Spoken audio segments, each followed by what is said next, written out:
Clara Montoya sentía que el mundo entero se contraía en su pecho en el altar, bajo la cruz de madera ennegrecida por los años. El viento helado de la sierra silbaba entre las grietas de la antigua iglesia de piedra, pero no lograba apagar el murmullo espeso que llenaba el aire. Las flores que adornaban su cabello temblaban, no por el frío, sino por el temblor de su cuerpo. El novio, Esteban Salazar, la miraba como si fuera un error. El sacerdote sostenía el misal abierto, pero sus labios permanecían cerrados. «No puedo», dijo Esteban, con voz firme pero rota. «No puedo casarme con una mujer. Así». El silencio fue absoluto. Luego, como una ola, llegaron las risas ahogadas. Clara soltó el ramo, y éste cayó al suelo como un corazón roto. Esperamos que hayas disfrutado esta historia. Déjanos un me gusta y comparte tus pensamientos en los comentarios. Nos encantaría saber desde dónde nos estás viendo. Ahora, continuemos con la historia. El eco de las palabras de Esteban se clavó en las paredes del templo como cuchillos. Los ojos de todos, familiares, vecinos, enemigos disfrazados de amigos, se posaron sobre Clara con esa mezcla venenosa de lástima y burla. Su vestido, que había sido de su abuela y que doña Margarita le ayudó a ajustar durante noches enteras, ahora se sentía como una trampa de encaje que la oprimía por dentro y por fuera. El sacerdote carraspeó incómodo. Nadie se movía. Incluso las velas parecían detenerse, como si el aire se negara a alimentar cualquier chispa de esperanza. Clara no lloró. No en ese instante. Se mantuvo erguida con la espalda recta, aunque por dentro todo se le quebraba como loza antigua. Su madre, doña Teresa, soltó un suspiro entre angustia y vergüenza. Su padre, don Genaro, apretó la mandíbula con la fuerza de quien ha trabajado la tierra toda su vida, y sabe que el dolor no se grita. Con pasos firmes pero mecánicos, Clara se dio la vuelta y caminó por el pasillo central. Cada paso resonaba sobre las baldosas como un martillazo. Afuera, la luz del mediodía se derramaba sobre la plaza, pero ella no la sentía. Estaba vacía, deshecha por dentro. «¿Viste la cara que puso?», susurró alguien desde un banco cercano. «Pues con ese cuerpo, ¿quién va a querer casarse?», respondió otra voz, como un dardo disfrazado de preocupación. En la casa Montoya, la atmósfera era aún más densa. El silencio pesaba más que cualquier palabra. Doña Teresa intentó acercarse a su hija, pero la mirada de Clara, dura como obsidiana, la detuvo. Se encerró en su habitación y se sentó frente al espejo. Por primera vez en mucho tiempo, se obligó a mirar su reflejo. No era fea. Tenía mejillas redondas, ojos oscuros llenos de historia y manos que sabían crear belleza con hilo y aguja. Pero todo eso desaparecía ante la única verdad que el pueblo había decidido gritarle: no eras suficiente para merecer amor. Los días siguientes transcurrieron en un letargo áspero. Las vecinas iban y venían con pretextos amables. «Venimos a dejarte un panecito, hijita. Aquí traemos un té para los nervios». Pero Clara sabía que lo que realmente buscaban era el morbo, el chisme fresco, la comidilla de la semana. Una tarde, mientras bordaba en silencio una flor de bugambilia sobre una servilleta, escuchó el golpeteo de un bastón contra el empedrado del patio.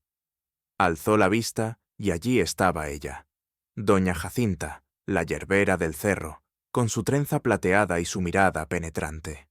«Buenas tardes, niña Clara», saludó con voz grave y pausada. «Vengo a ofrecerte mi casa». «¿Su casa?», preguntó doña Teresa, saliendo apresurada. «La niña necesita sanar donde nadie la mire como una herida abierta. Allá en la loma tengo hierbas, trabajo y silencio.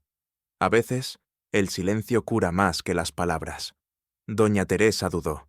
Don Genaro escuchaba desde el fondo, recostado en su silla de mimbre. «Es muy pronto», murmuró la madre. «Es tarde, más bien», interrumpió Jacinta. «Tarde para esperar que las bocas del pueblo se callen, pero nunca es tarde para que una mujer se redescubra». Esa noche, Clara no durmió. Escuchó al búho cantar desde el mezquite, al coyote aullar desde la cañada, y cuando el primer rayo de sol se filtró por su ventana, ya tenía lista su decisión. Empacó sus pocas pertenencias, un morral con agujas, hilos, una manta tejida por su abuela y un cuaderno donde solía escribir pensamientos que nunca mostró a nadie. Antes de irse, besó en la frente a sus padres. «No me voy por ustedes», dijo con firmeza. «Me voy por mí». El camino hacia la loma era pedregoso. El viento olía a pino y romero silvestre. Al llegar a la cabaña de Jacinta, la recibió el ladrido suave de Coyotl, un perro de pelaje dorado, con una pata trasera amputada. Caminaba con torpeza, pero en sus ojos había una dignidad callada. «Él también fue rechazado», dijo Jacinta mientras le ofrecía una taza de té de hoja santa. «Pero aprendió a andar con 3 patas, y ahora nadie lo para». Clara acarició la cabeza del animal. Por primera vez en días, sonrió. No sabía lo que la esperaba en aquella cabaña entre hierbas y silencio. No sabía que su vida estaba a punto de entrelazarse con la de un hombre que también cargaba cicatrices profundas. Pero en ese instante, con el viento peinando su cabello y Coyotl a su lado, supo una cosa. Había dejado de ser la novia abandonada, para empezar a ser ella misma. El primer amanecer en la cabaña de doña Jacinta fue distinto a todos los que Clara había vivido en San Rafael. No había gallos cantando, ni niños corriendo por los callejones polvorientos. Solo el crujido de las hojas secas bajo las patas de Coyotl y el murmullo suave del viento entre los pinos. Clara se levantó antes del alba, con el cuerpo aún adolorido por la caminata del día anterior, pero con el pecho más liviano que nunca. Doña Jacinta ya estaba despierta, como si no hubiera dormido en absoluto. Se movía entre frascos de vidrio y hojas secas colgadas del techo como una sacerdotisa de otro tiempo. Su cabello, largo y gris, estaba recogido en un moño apretado, y sus ojos pequeños pero brillantes parecían leer más allá de lo visible. «Hoy empezamos, niña», dijo sin mirarla, mientras vertía agua hirviendo sobre un puñado de hierbas. «Aquí no venimos a llorar, sino a transformar». Clara asintió, aunque no sabía del todo en qué consistía esa transformación. Durante toda la mañana, Jacinta la llevó por los senderos que serpenteaban alrededor de la cabaña. Le mostró dónde crecía el toronjil, cómo distinguir el árnica buena de la que ya había perdido fuerza, y cómo hablarle a la ruda antes de cortarla. «Las plantas escuchan», decía Jacinta mientras cortaba con una navaja pequeña, «pero solo si tú aprendes a escuchar con el alma». Clara trataba de absorberlo todo. Tomaba notas en su cuaderno, olía las hojas, tocaba las texturas, repetía los nombres en voz baja como una oración nueva. Se sentía torpe, pero también viva. Al regresar al atardecer, Jacinta le entregó una jarra de agua fresca y un pedazo de pan de maíz. «Mañana empezamos con las mezclas», le anunció. «Hoy solo necesitabas conocer el terreno, como cuando una bordadora toca la tela antes de pasar la aguja». Clara sonrió con ternura.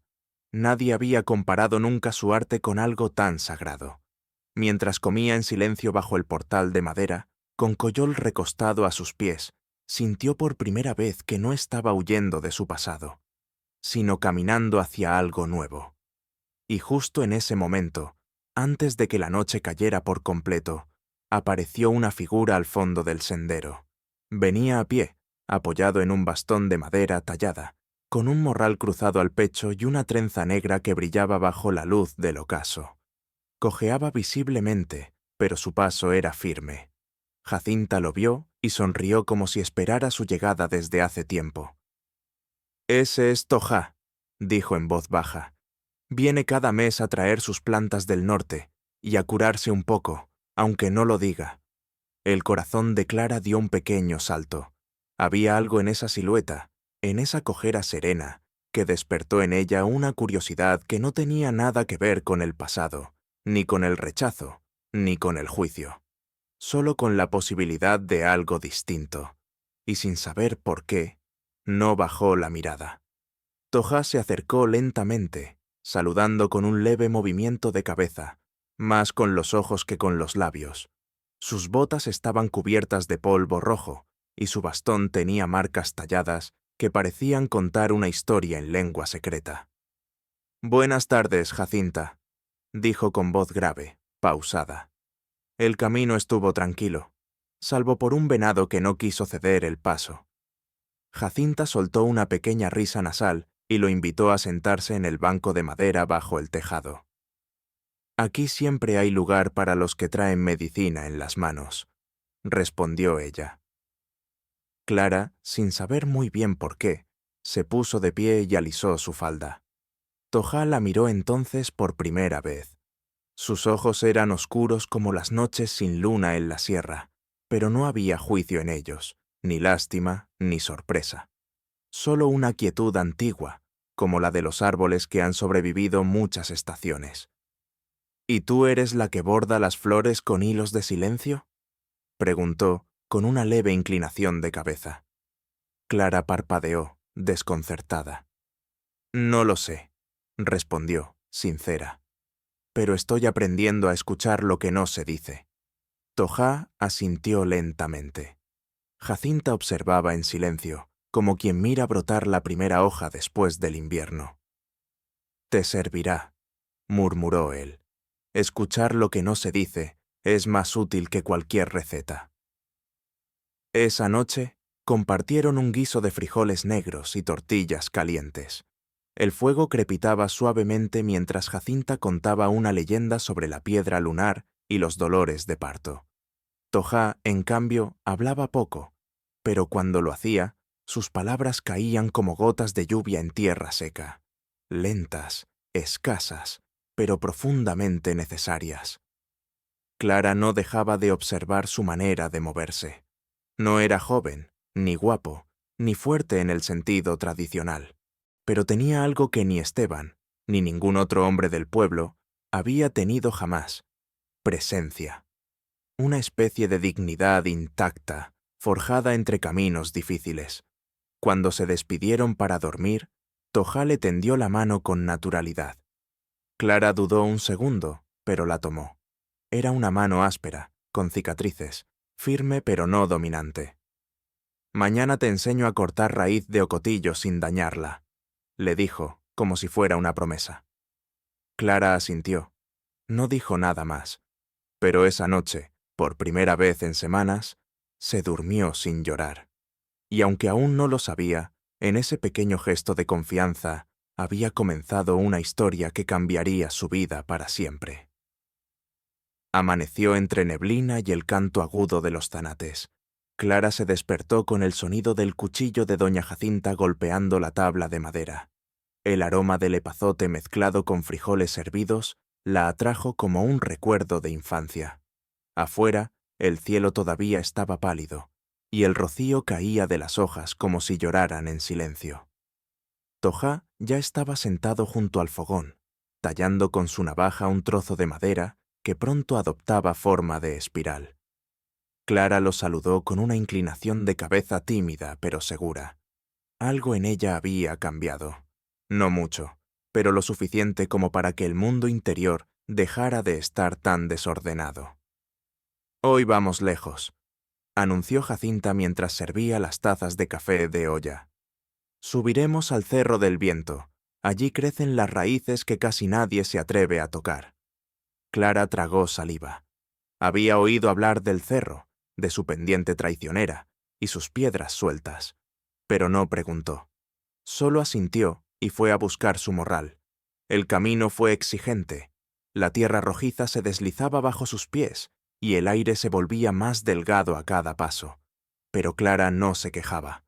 Con cada gota de sudor, sentía que algo dentro de ella se desprendía. El juicio de las vecinas, la humillación en el altar, las voces que durante años le repitieron que su cuerpo era demasiado todo. Tojá caminaba detrás de ella, observando sin invadir. Cuando notaba que su respiración se agitaba, Le ofrecía un descanso con solo una mirada. No hablaba mucho, pero cuando lo hacía, sus palabras eran precisas como corte de bisturí. La raíz más fuerte siempre está donde más cuesta llegar, le dijo al llegar a una planicie coronada por arbustos torcidos por el viento. Como las verdades más profundas, esas que no se dicen, pero nos sostienen. Clara se agachó y comenzó a cavar con cuidado. Las uñas se le llenaron de tierra, y el sudor bajaba por su nuca como un hilo tibio. Al fin, sus dedos tocaron algo firme y nudoso, la raíz del ocotillo. «No la arranques con rabia», le advirtió Tojá. «Pide permiso, y cuando cortes, agradece». Clara cerró los ojos y colocó la palma sobre la tierra húmeda. No dijo nada en voz alta, pero en su mente pidió perdón por haber pasado tanto tiempo desconectada de todo lo vivo. Cortó la raíz con firmeza, pero con respeto. Luego se la ofreció a Tojá, como si fuera un pequeño triunfo. «Bien», dijo él, tomando la raíz entre sus manos curtidas. «Ya no eres solo una aprendiz, eres parte del remedio». El regreso fue más lento. El sol del mediodía golpeaba con fuerza, y el calor hacía vibrar las piedras del sendero. Clara llevaba el morral más lleno, pero el peso no le molestaba. Al contrario, cada planta que cargaba parecía conectarla más con algo ancestral, algo que dormía en su interior y apenas ahora comenzaba a despertar. Al llegar a la cabaña, Jacinta las esperaba con un tazón de atole caliente y un cuenco de agua fresca para lavarse las manos. «Hoy cosechaste más que raíces», murmuró la yerbera, mientras observaba cómo Clara limpiaba con cuidado los restos de tierra de sus dedos. «Lo que te llevas adentro no se seca como las hojas. Eso crece». Clara no respondió, pero esa noche, mientras bordaba a la luz temblorosa de una vela, se sorprendió a sí misma cosiendo no flores, sino formas de raíces, de tallos torcidos, de hojas que nacían del dolor. Era como si sus manos supieran algo que su mente aún no entendía. Pasaron los días, y la rutina se volvió bálsamo. Clara aprendió a secar plantas sin que perdieran su fuerza, a preparar ungüentos que calmaban los dolores de los huesos, y a distinguir el momento exacto en que una infusión debía ser retirada del fuego. Tojá se quedó más tiempo del habitual. Ayudaba a Jacinta con las mezclas más complejas y enseñaba a Clara a reconocer señales que no venían ni del olfato ni del tacto, sino de la intuición. A veces, en las tardes frescas, se sentaban juntos bajo la sombra del mezquite, sin necesidad de hablar, y en ese silencio nacía algo suave, inesperado, pero poderoso. Una tarde, mientras preparaban una tintura con corteza de encino, Tojá le mostró cómo grabar símbolos de protección en los frascos. «No es brujería», aclaró, «es memoria, para que la medicina recuerde para quién fue hecha». «¿Y para mí?», preguntó Clara en voz baja, casi sin querer. «¿Quién haría una medicina que me cure a mí?». Tojá la miró con seriedad, pero con ternura. «Tú misma», respondió. «Nadie más puede hacerlo». Y en ese momento, Clara lo comprendió. No solo estaba aprendiendo a curar a otros, estaba, sin saberlo, reconstruyendo cada trozo roto de sí misma. Y aunque aún faltaban muchas heridas por cerrar, algo era claro. Ya no era la mujer abandonada frente al altar. Era una mujer que, por primera vez, empezaba a pertenecer, incluso a su propio cuerpo. El cielo se había oscurecido más temprano de lo normal. Nubes gruesas se arremolinaban sobre la sierra, y un aire húmedo y denso bajaba del cerro como un susurro que presagiaba algo inusual. Clara preparaba una infusión de gordolobo para una mujer embarazada del pueblo cercano cuando Jacinta entró al cuarto con el rostro más serio de lo habitual. «Tenemos que bajar al caserío», dijo sin rodeos. «Se ha desatado una fiebre entre los niños. Y rápido». Clara dejó la taza sobre la mesa con manos ligeramente temblorosas. Aunque ya no era la misma de semanas atrás, la palabra fiebre todavía le despertaba recuerdos del pánico, de perder el control. «¿Qué clase de fiebre?», preguntó, tratando de mantener la voz firme. Una que arde en la piel, como si el cuerpo quisiera expulsar el alma, respondió Tojá, quien apareció por la puerta con un saco al hombro lleno de frascos, hierbas y vendas. No sabemos qué la causa, pero ya se llevó a una niña esta madrugada. El silencio en la cabaña fue brutal. Clara sintió un nudo en el estómago, pero no se dejó vencer. Miró a Jacinta. La curandera, como siempre, no ofrecía consuelo, solo acción. «Prepara los ungüentos de caléndula y tintura de ajo», ordenó Jacinta. «Y carga suficiente té de sauco. Vamos a necesitar todo». Mientras organizaban los materiales, el cielo finalmente rompió su silencio y dejó caer una lluvia fina, persistente, como si la sierra también supiera lo que estaba ocurriendo abajo. Clara colocó los frascos en un morral, cubriéndolos con trapos gruesos para evitar que se rompieran en el camino. A su lado, Tojá la observaba sin hablar, pero con los ojos llenos de reconocimiento. Ya no era una aprendiz titubeante, era parte del equipo, parte de la medicina. Bajaron por el sendero casi corriendo. Coyotl iba adelante, marcando el camino entre piedras mojadas y raíces resbalosas. A medida que descendían, los sonidos del bosque cambiaban. El canto de los pájaros había cesado, y en su lugar solo se escuchaba el viento y el crujido de ramas quebradas. Cuando llegaron al caserío, el ambiente era tenso. Madres con ojos rojos de insomnio caminaban de un lado a otro, acunando a sus hijos con fiebre. Los hombres del lugar se acercaron a Jacinta y Tojá como si fueran la última esperanza antes de la desesperación. «3 niños ya no se levantan», dijo uno de ellos con la voz rota. «Y otro está delirando». Clara apretó los labios y avanzó. Entró a la primera casa sin pedir permiso. Dentro, un niño temblaba sobre un petate, con la piel roja y los labios secos. Su madre, arrodillada a su lado, apenas levantó la vista. «Déjeme ayudar», dijo Clara con firmeza. Y lo dijo no como una hija, ni como una víctima del pasado, sino como lo que era. Una mujer con las manos llenas de medicina y el corazón lleno de fuego. Clara se arrodilló junto al pequeño y le tomó la mano. Estaba hirviendo. Con gestos suaves, sacó del morral la tintura de ajo y unas gotas de extracto de sauco, mezclándolas en una cucharilla de madera. Lo sostuvo con firmeza, pero con ternura, mientras la madre observaba, entre el miedo y la esperanza. «Esto no lo curará todo», le explicó, «pero le ayudará a bajar la fiebre mientras su cuerpo pelea».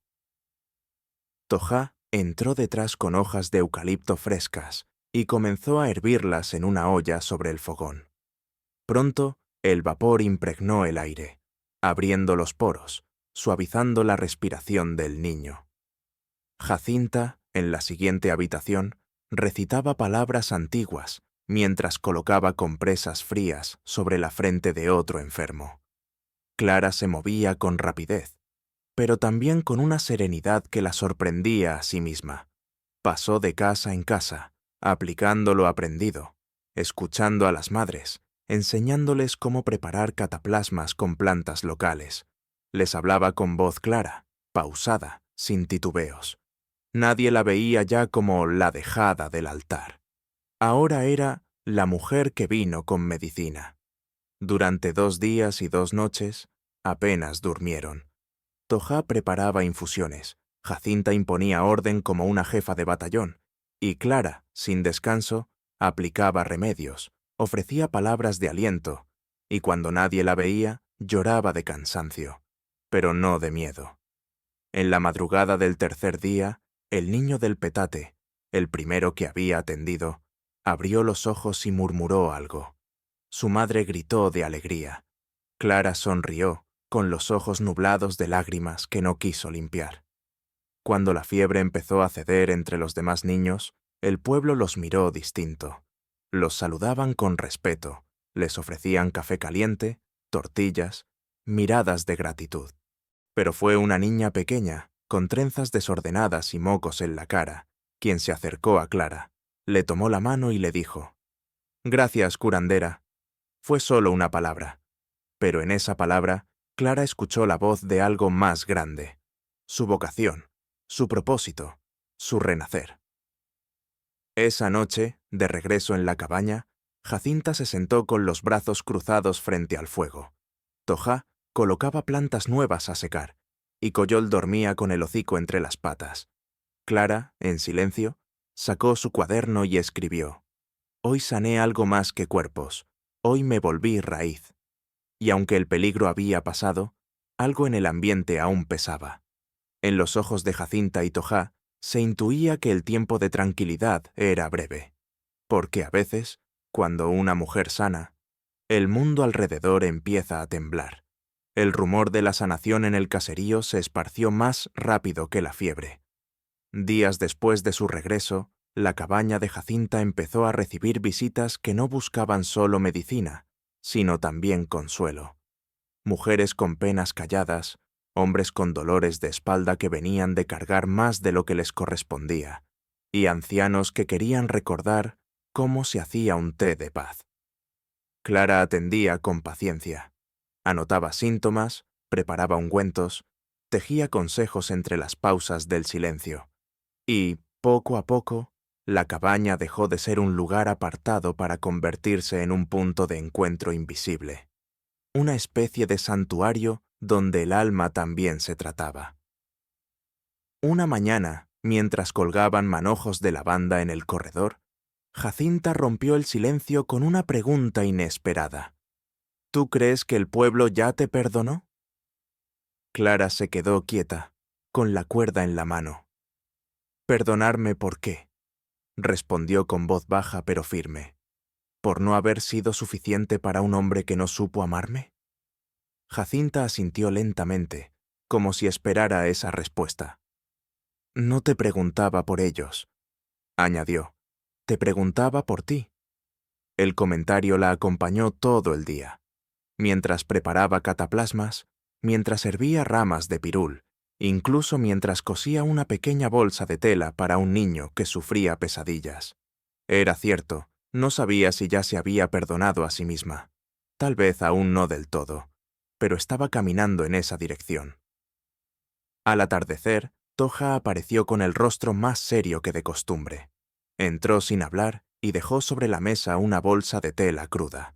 Al abrirla, Clara vio documentos doblados, cartas y un sobre con el sello del gobierno local. «Han autorizado la construcción de una clínica en el pueblo», explicó, «y han pedido voluntarios para colaborar, gente con conocimientos médicos tradicionales».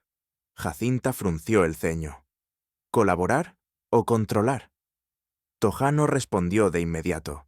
Luego se sentó frente al fuego y fijó la mirada en las llamas.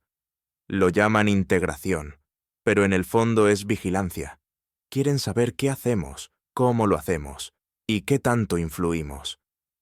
Clara sintió una punzada de inquietud en el pecho. Por primera vez, el mundo externo tocaba directamente el pequeño universo que habían creado en la cabaña. Un cruce de caminos se avecinaba, y ella tendría que decidir. Esa noche, el fuego ardía más alto de lo habitual. Clara, sentada entre Jacinta y Tojá, sentía que algo invisible comenzaba a rodearlos, como si los árboles mismos escucharan la conversación que aún no había terminado de formarse. «Si nos negamos», dijo Jacinta finalmente, «nos aislarán, dirán que escondemos cosas, que somos un peligro, y si aceptamos, nos usarán para validar lo que no entienden». «¿Y si es una oportunidad?», preguntó Clara, sin apartar la vista del fuego. «¿Y si podemos entrar sin rendirnos, mostrar lo que sabemos, sin permitir que lo destruyan?» Tojá la miró con expresión grave. «Eso requiere una raíz muy profunda, Clara, más profunda de lo que muchos tienen. Te observarán, te juzgarán, te pondrán a prueba, y si encuentran una grieta, por mínima que sea, la usarán para arrancarte desde adentro». Clara sintió el peso de sus palabras, pero también algo dentro de ella, una certeza suave, como el murmullo del arroyo entre piedras, le decía que ya no era la misma mujer de antes. que había crecido no solo en conocimiento, sino en fortaleza. «No quiero esconderme», dijo, con voz más firme. «Si me van a ver, que sea entera. Si me van a medir, que sea por lo que soy, no por lo que esperan que sea». Jacinta asintió lentamente, como si hubiera estado esperando ese momento desde hacía tiempo. «Entonces debes prepararte», dijo, «y no con plantas, sino con palabra, porque cuando llegue la primera visita oficial, no vendrán con fiebre, vendrán con preguntas». Durante las semanas siguientes, Clara se dedicó no solo a sanar, sino también a estudiar. Tojá le prestó libros antiguos, y Jacinta le enseñó la historia de las curanderas que fueron perseguidas, silenciadas o absorbidas por sistemas que nunca las comprendieron. Clara tomaba nota, hacía preguntas, discutía con una pasión que le nacía desde muy dentro. Y así, entre tratamientos y lecturas, bordados y sueños, llegó el día que cambiaría el rumbo de todo. Un vehículo oficial subió por el camino de tierra, dejando una estela de polvo y ruido que quebró la tranquilidad de la sierra. Del auto descendieron 3 personas, un médico joven con bata blanca, una mujer de rostro duro con carpeta en mano y un tercero que no se presentó, pero que no dejó de observar con ojos de juez. Clara salió a recibirlos. Llevaba su falda bordada, el cabello recogido y el morral cruzado al pecho. No se disculpó por no parecer profesional, porque en su tierra la autoridad no se vestía de blanco, se tejía con respeto. El hombre extendió la mano. «Venimos a conocer lo que hacen aquí, a ver si podemos colaborar». Clara sostuvo su mirada, y en ese momento supo que todo lo vivido, el altar, el rechazo, la fiebre, el aprendizaje, la había llevado hasta ese preciso instante. La visita oficial comenzó con sonrisas forzadas y una libreta de apuntes que no dejaba de llenarse. Clara ofreció té de hierbabuena mientras los visitantes observaban cada rincón de la cabaña como si se tratara de un laboratorio clandestino. Jacinta, fiel a su estilo, se mantuvo en silencio, cortando hojas de salvia sin interrumpir, pero sin ocultar su desconfianza. Tojá se retiró al fondo, como una sombra observadora, tallando madera sin dejar de escuchar. «¿Cuántos pacientes atienden al mes?», preguntó la mujer de rostro severo, sin levantar la vista de su carpeta.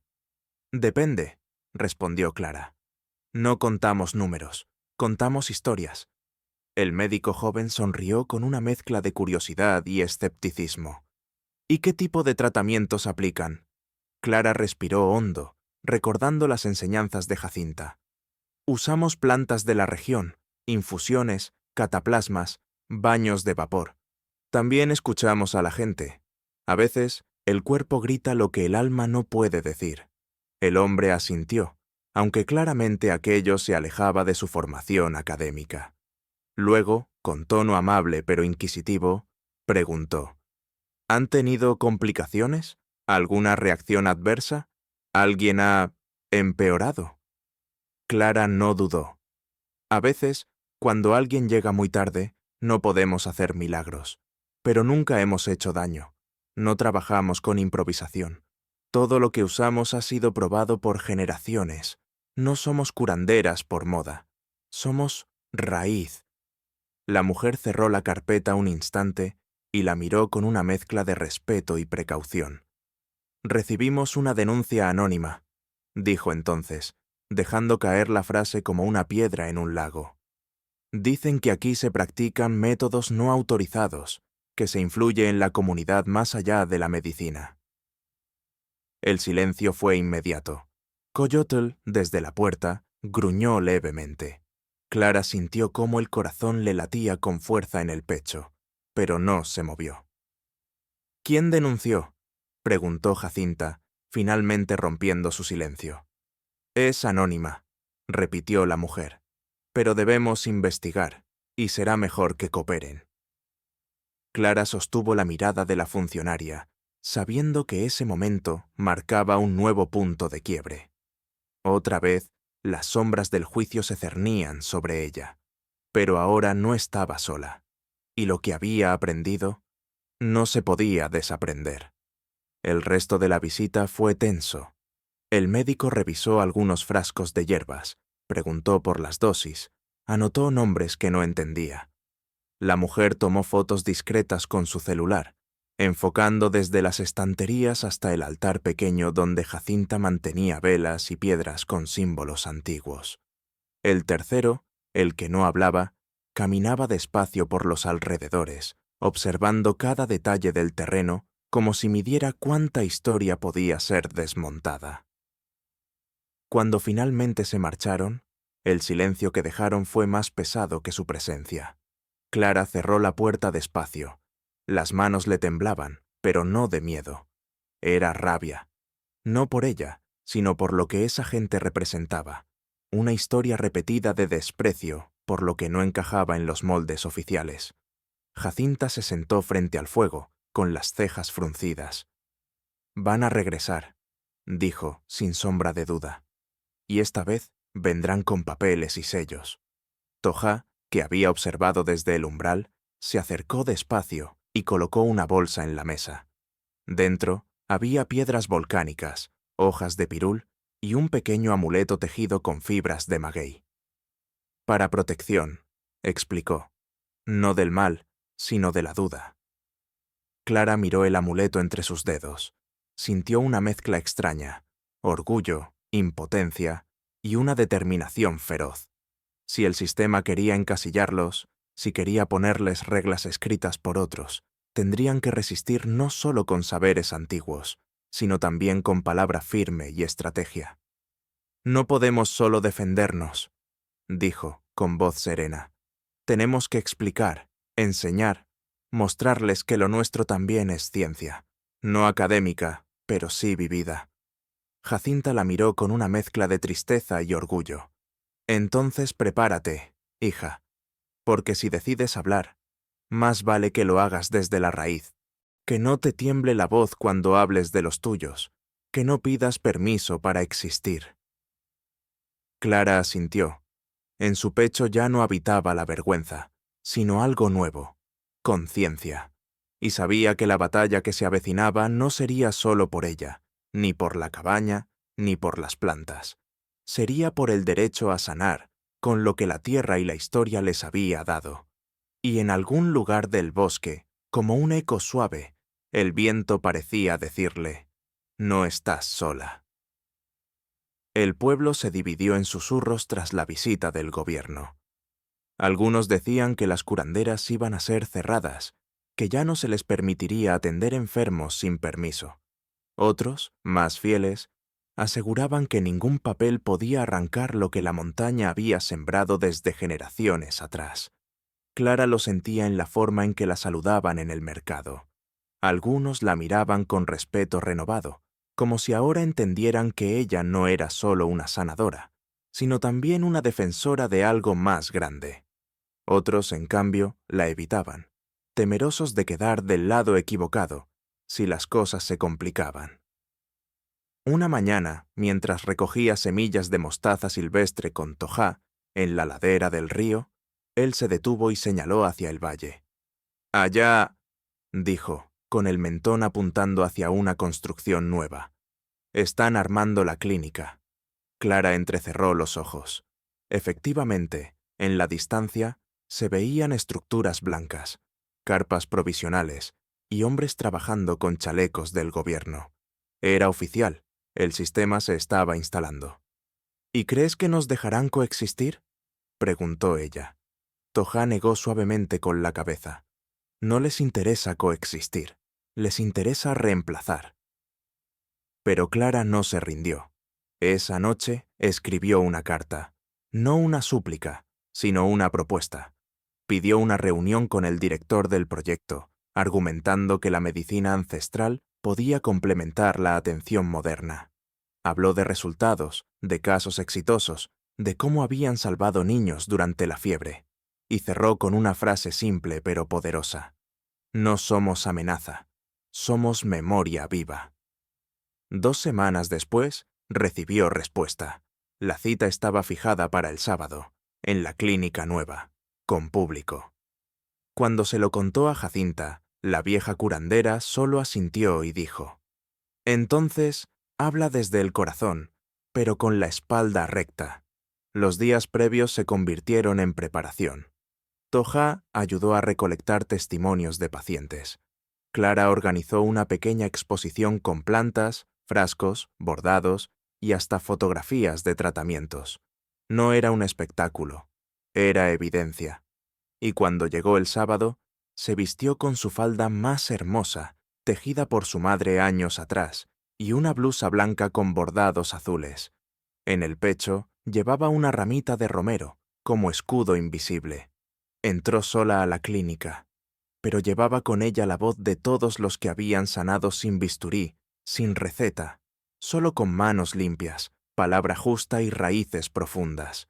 La sala estaba iluminada con luz fría y estéril. Clara sintió el cambio inmediato entre el calor orgánico de la cabaña y la rigidez aséptica del nuevo espacio. Frente a ella, en una mesa larga, 3 funcionarios del sector salud la esperaban. El mismo médico joven de antes, un nuevo director de rostro inexpresivo y una mujer con gafas que tomaba nota sin descanso.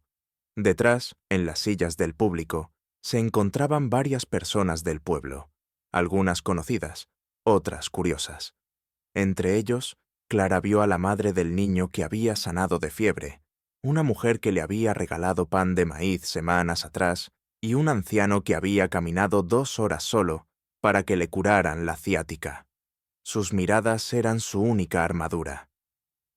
«Señorita Clara Méndez», comenzó el director con tono neutro. «Ha solicitado esta audiencia para defender la continuidad de su labor. Tiene 20 minutos». Clara respiró hondo. Sintió como los nervios le presionaban el pecho, pero no los dejó dominarla. Dio un paso adelante. «Gracias por darme la palabra», dijo. «No vengo a defenderme. Vengo a recordarles algo que ustedes, quizá, han olvidado. Que antes de las batas blancas, antes de los hospitales, ya se sanaba. Con hojas, con palabras, con manos sabias. Y eso no es ignorancia, es herencia».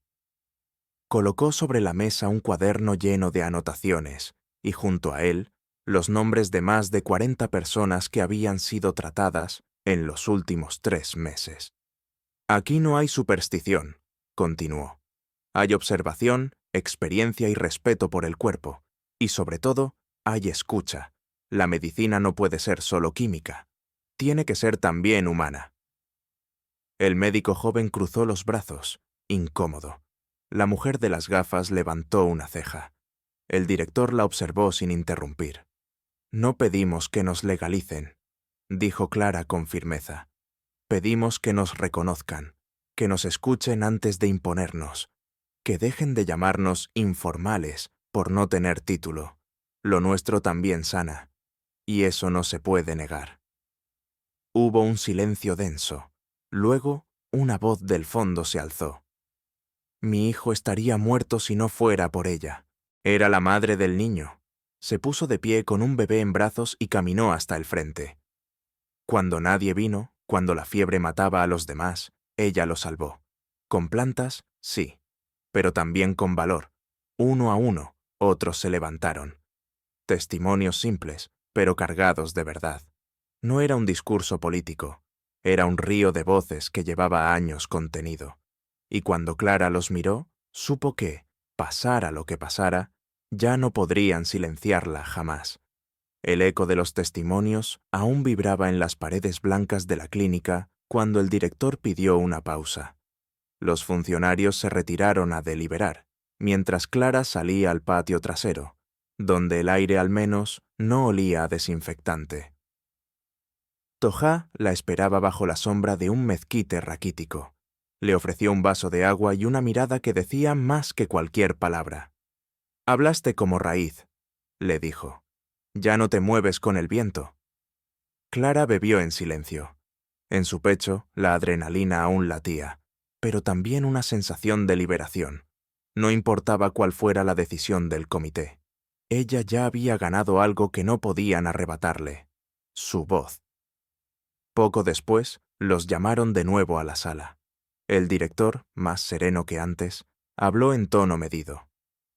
La medicina tradicional es parte de nuestra identidad cultural, comenzó.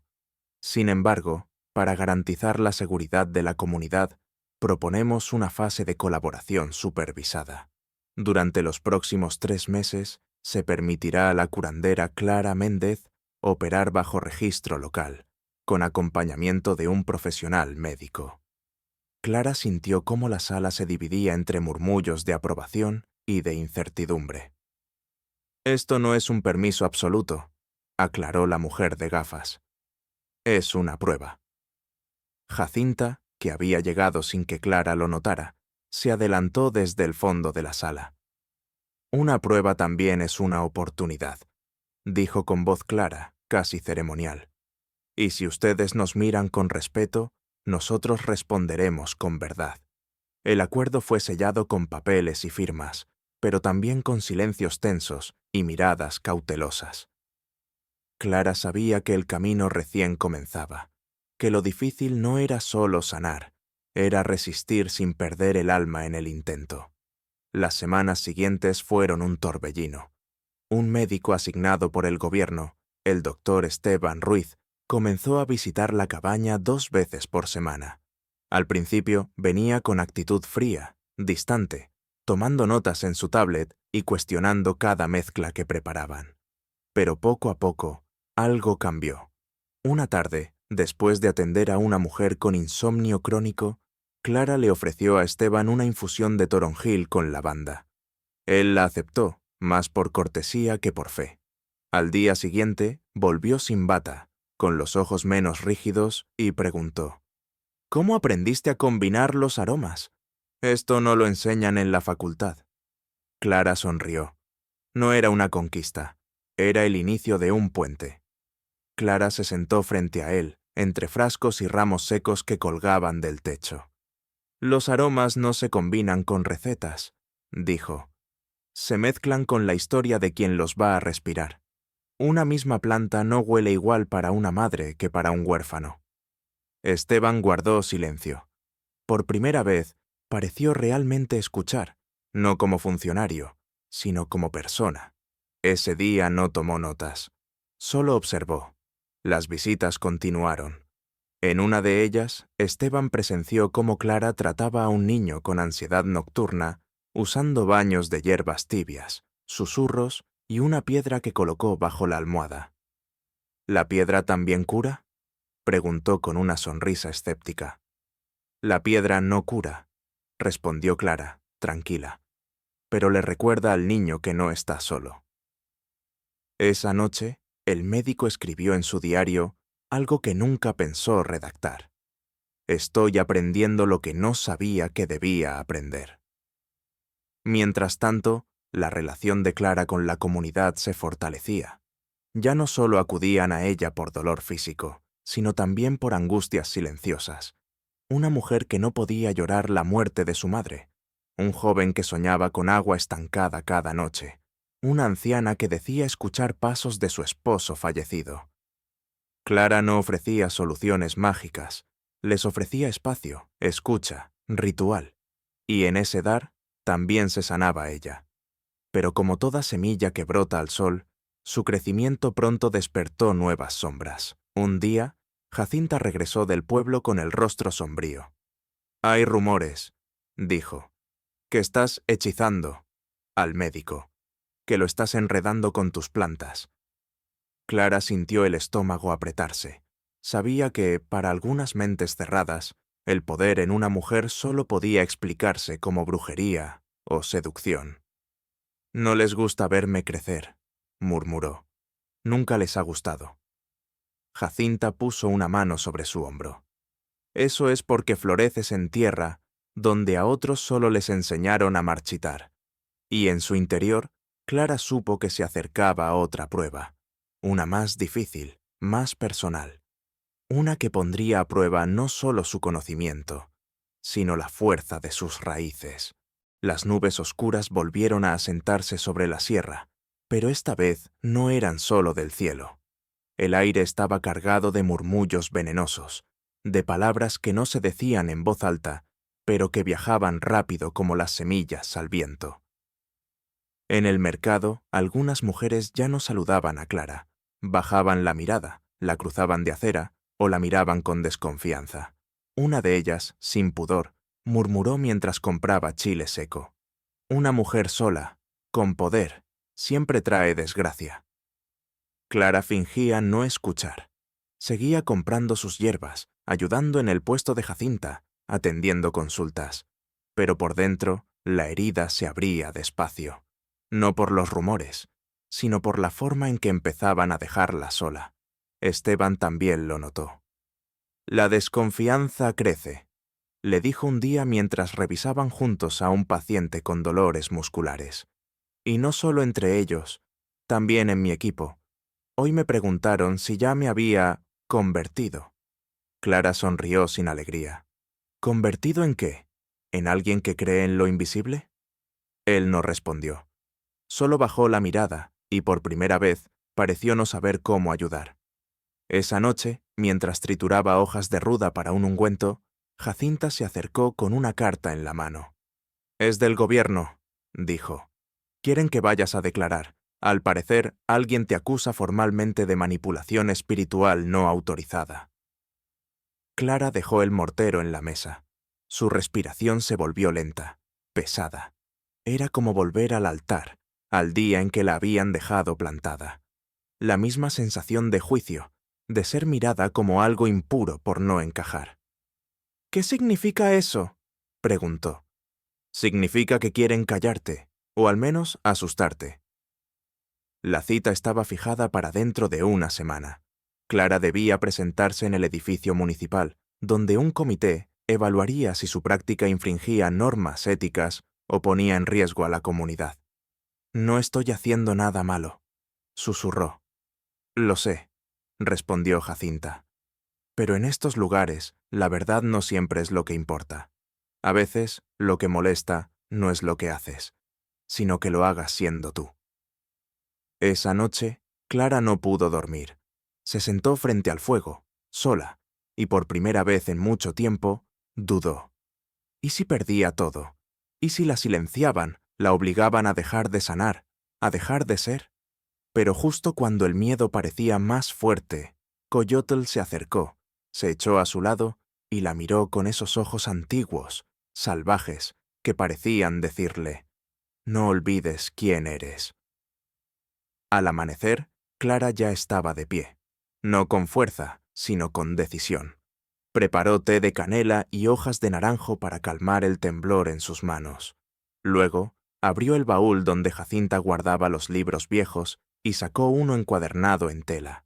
En sus páginas estaban escritos saberes transmitidos por mujeres que, como ella, habían caminado entre el miedo y la fe. Clara no buscaba defensa en esas palabras, sino memoria. Quería recordar que no era la primera, ni sería la última, en ser señalada por curar sin pedir permiso. El día de la audiencia llegó con cielo gris y calles húmedas. Clara caminó hasta el edificio municipal con Toja y Jacinta a su lado. Vestía con sencillez, pero con dignidad. Falda larga, blusa bordada a mano y un pañuelo color tierra que su madre le había dejado antes de morir. En la sala esperaban 3 personas tras una mesa: un juez administrativo, una representante de salud pública y un abogado de voz seca. En el fondo, algunas sillas ocupadas por curiosos. Esteban estaba entre ellos. Cuando Clara lo vio, él bajó la cabeza. No por vergüenza, sino por respeto. «Señora Méndez», dijo el juez, «se le acusa de ejercer prácticas sin certificación y de influir espiritualmente en pacientes vulnerables. ¿Tiene algo que decir en su defensa?». Clara se levantó despacio. Su voz tembló al principio, pero luego se afirmó como un tronco antiguo. «Yo no ejerzo prácticas ilegales. Yo cuido. Yo escucho. Yo acompaño a quienes no encuentran respuestas en las paredes blancas. Y no uso mi fe como arma, sino como puente». El abogado la interrumpió. «¿Está admitiendo que utiliza elementos espirituales en su práctica?». «Estoy diciendo que la salud no es solo del cuerpo, que cuando una madre viene con un hijo enfermo, no le doy solo una planta, le doy esperanza. ¿Eso es ilegal? La sala guardó silencio.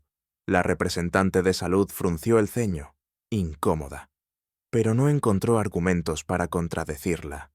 Entonces, una mujer mayor del público se levantó. Era la abuela del joven que Clara había tratado semanas atrás por ansiedad. «Yo vine aquí a hablar si ella no podía», dijo, con voz clara. «Y lo único que puedo decir es que gracias a Clara, mi nieto volvió a dormir sin miedo. Si eso es delito, entonces que nos arresten a todas». Un murmullo de apoyo se extendió en la sala. Clara sintió un nudo en la garganta, no por miedo, sino por gratitud. Cuando la audiencia concluyó, el juez anunció que la investigación quedaba abierta pero sin medidas cautelares. Clara podía seguir atendiendo, al menos por ahora. Al salir, el sol rompía las nubes. Jacinta le apretó el brazo con ternura. «No ganamos aún», dijo. «Pero hoy no nos borraron». Clara respiró profundo, porque entendía que su lucha ya no era solo por sanar, era por existir. La noticia de que Clara podía seguir ejerciendo se esparció rápido como una buena lluvia en tierra sedienta. Pero ella sabía que el veredicto no era un final feliz, sino apenas una tregua. El sistema aún la vigilaba, aún desconfiaba. La diferencia ahora era otra. Ya no estaba sola. Semanas después, la clínica del gobierno y la cabaña de Clara comenzaron una colaboración inusual. No fue fácil. Algunos médicos se resistían, otros ponían límites absurdos, pero poco a poco, Clara fue ganando respeto con lo único que sabía ofrecer: resultados. Pacientes que no mejoraban con fármacos empezaban a recuperar el sueño con infusiones de toronjil y pasiflora. Niños con tos persistente respondían mejor a un jarabe de miel con tomillo que a los jarabes industriales que causaban somnolencia. Esteban, ahora su aliado visible, propuso una iniciativa mixta, un pequeño centro comunitario donde se enseñara tanto medicina ancestral como nociones básicas de salud moderna. El proyecto fue aprobado con condiciones, pero fue aprobado. «Será pequeño», le dijo una mañana mientras colocaban las primeras tablas del nuevo local. «Pero será nuestro, sin jerarquías, sin uniformes. Aquí la bata y la falda bordada tendrán el mismo valor». Clara lo miró con una sonrisa leve. No necesitaba promesas grandiosas. Le bastaba con saber que cada niño que entrara ahí no tendría que elegir entre ciencia o tradición, porque sabría que ambas podían caminar juntas. Una tarde, mientras colgaban plantas a secar en el nuevo espacio, Jacinta se acercó más silenciosa de lo normal. Llevaba una caja de madera en las manos. «Es hora», dijo, y la depositó sobre la mesa de barro. Clara abrió la caja despacio.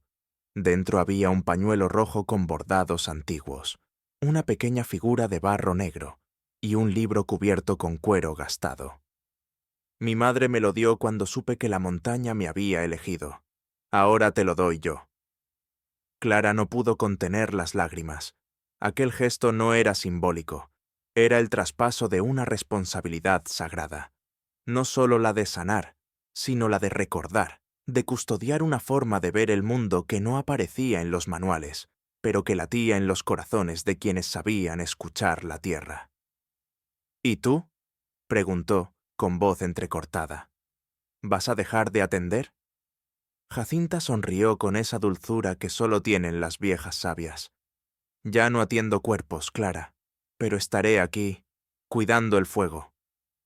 Meses después, en una ceremonia discreta pero emotiva, Clara fue reconocida por el Consejo de Medicina Comunitaria del Estado. No le dieron un diploma, sino un bastón tallado con símbolos ancestrales, entregado por una curandera otomí venida desde lejos. «No es un premio», le dijo la mujer, mirándola a los ojos. «Es una forma de decirte que ya caminas como una de nosotras». El pueblo entero se reunió. Niños, abuelas, médicos, campesinos. Coyotl, como siempre, se acomodó a sus pies, y por primera vez, Clara habló frente a todos sin miedo. Hace un año, dijo, estaba en un altar esperando a alguien que nunca llegó. Me sentí vacía, inútil, rota. Pero la vida tenía otros planes. Me puso a prueba, me empujó al borde, y ahí descubrí que no necesitaba ser elegida por nadie, porque ya tenía dentro de mí todo lo necesario para florecer. Hubo silencio. Luego, aplausos. No por la elocuencia de sus palabras, sino por la verdad que contenían. Todos sabían que esa mujer que hablaba ya no era la misma. Había nacido de nuevo, no como esposa ni como víctima, sino como sanadora, como maestra, como raíz. Al final de ese día, mientras el sol caía sobre la sierra y las sombras alargaban los árboles, Clara se quedó sola en el centro comunitario. Encendió una vela, como lo hacía cada noche, y escribió en su cuaderno: no sanamos para ser aceptados, sanamos porque es lo que sabemos hacer.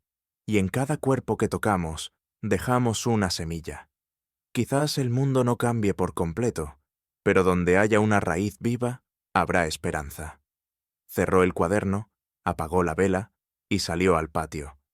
Allí, Tojá tallaba un nuevo letrero de madera: Centro de Saberes Vivos, donde la ciencia se encuentra con la memoria.